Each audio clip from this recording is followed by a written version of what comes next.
Hi, my name is Savannah Santos, and this is my persuasive speech regarding whether animals should be kept in captivity or not. My audience for today is my mom. Hello. And my dad. Hello. Here we go. Now that we've all been pretty much restricted to our homes for the past few weeks, most people, even homebodies, have gone a little bit stir crazy. And through it all, we have still managed to go out and explore, enjoy a car ride, and take in the beautiful scenery of the place that we have become so dissociated from as technology has captivated our lives.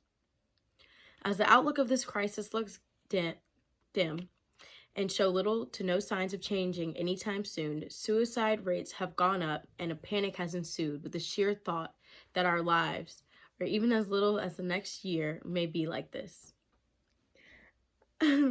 Imagine if the new normal is enforced by taking our car away, the government putting electric fences around our homes, and removing contact from the outside world.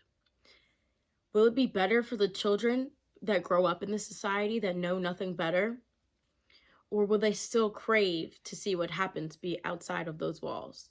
Unfortunately, what we've deemed as our new normal is the everyday life of these captive animals. The first zoo opened in Paris in 1763, although menageries date back to as far as 3500 BC. As the average intellect of the general population increased and the fascination with animals did also, captivity served as a way to study and observe and display these animals. Currently, there are about 3,000 captive animal exhibits in the United States alone, including zoos, circuses, petting farms, mammal and marine parks, wildlife exhibits, and some sanctuaries, according to the Association of Zoos and Aquariums. As a lot of us have seen with the release of Netflix's Tiger King, there is a war on captivity, and it has run rampant for years now. But since then, there has been a respike in activists.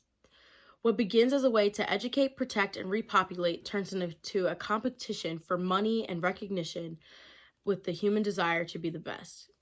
As time goes on, this results in the animals living poorer conditions and lacking in a general passion and care from their owners. Ultimately, unnecessary killings once these animals are deemed useless or to not bring in any profit anymore. Tim Stark runs a nonprofit breeding sanctuary called Wildlife in Need in southern Indiana, with the goal of replenishing the dwindling populations by attempting to make the birth rate higher than the death rate through breed and release, where they mate tigers and other endangered species and partially raise them, then set them free.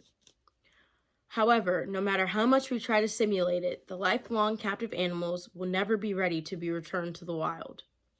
They are at an exponential disadvantage in the food chain. And according to James Owen of Nat Geo Wild, predatory animals only have a 33% chance of survival when released back into the wild. And if they do survive, however, these creatures may experience sexual isolation by not knowing the mating rituals and other learned behaviors that would have been experienced and taught during adolescence. Sometimes the problem isn't even that far down the line. Some breeders have had animals that just will not mate, and some scientists accredit this to high stress from ongoing visitors, flashing lights, unwarranted interactions, which can make them exceedingly uncomfortable. Since the closure of Shuttered Zoo in Hong Kong due to the COVID-19, pandas that have been living together for over 13 years have just now decided to mate. And sexuality and libido are not the only things hindering this natural occurrence. By this unnatural and high-stress circumstances, there have been a rise in different health implications with the new lifestyle as any drastic change in habitat would. According to National Geographic, captive orcas and dolphins' most common cause of death is bacterial pneumonia, cutting 50 years off of the lifespan of even the oldest captive-born orca, Kayla, from SeaWorld in Orlando, who died January of last year. While her cause of death has not been released, nor does it have to be, the inhumane living conditions could have been the cause alone. In the ocean, orcas travel 62 miles in the average day. yet their tank is only 150 feet long, 90 feet wide, and 30 feet deep. Orcas range from 16 to 26 feet long themselves and normally dive around 330 feet, with the deepest recorded depth of a dive being 850 feet. But wait, living longer in captivity is great, right? Most mammals do. Well, only two out of the 75 people that I interviewed said that they rather live a long and unhappy life. If you rather go the less morbid route, remember those days when your mom didn't let you go outside, so you watched everybody play through the window? The overwhelming boredom and stress that these captive animals are plagued with has induced abnormal animal behaviors. In a study done by Lucy Burkett and Nicholas Newton Fisher in 2011, observing the behavior of chimpanzees in captivity, 40 different chips from 66 different zoos were found to begin self-mutilation, show signs of trichotillomania, which is the irresistible urge to pull out their hair, uncharacteristic aggression, and even drinking their urine, and other signs of mental stability that were not observed in their wild counterparts. Zoo animals are not the only ones acting out this way either. Wild animals that are kept as pets are doing the same.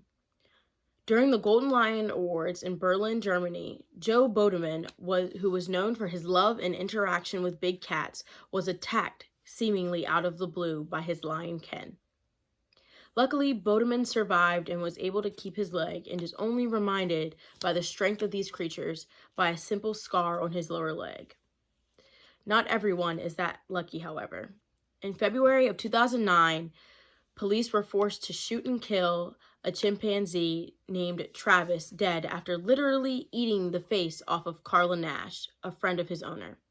As a result of this preventable assault, Nash is left behind blind with a severely distorted face and no hands. This horrific case was not Travis's first incident either.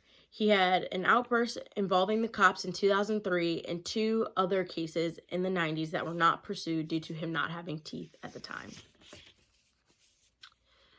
When looking up information of the social interactions between captive animals and unwitting humans, there's a compilation after compilation documenting when we have seen wild animals act aggressively or revert to their instincts, as some may call it, leading to the death of them or their human victims. For example, in May of 2016, Harambe the gorilla dragged away a 3-year-old after he fell into his enclosure. As a result, Harambe was shot and killed. Videos of the exchange were analyzed by animal behavioralists, including Gisela Kaplan of the University of New England, that state even in the wild, the toddler would not have been killed. Any harm done was completely unintentional as a result of gorillas and other apes being simply unaware of their own strength.